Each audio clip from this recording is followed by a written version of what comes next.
মমতা বন্দ্যোপাধ্যায়ের সাথে কারোর তুলনা করা যায় না।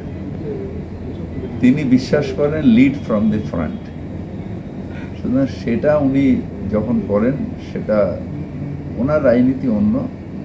আর এদের আমি বললাম তো, শোবাজি রাজনীতি ছাড়া আর কিছু না।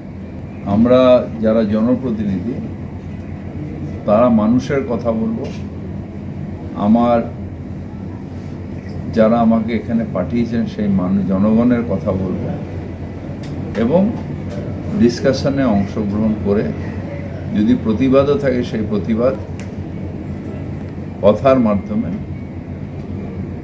বক্তব্যের মাধ্যমে তুলে ধরব, যেটা রেকর্ড থেকে যাবে। যে রাজনীতিটা এখন হচ্ছে সেটা হচ্ছে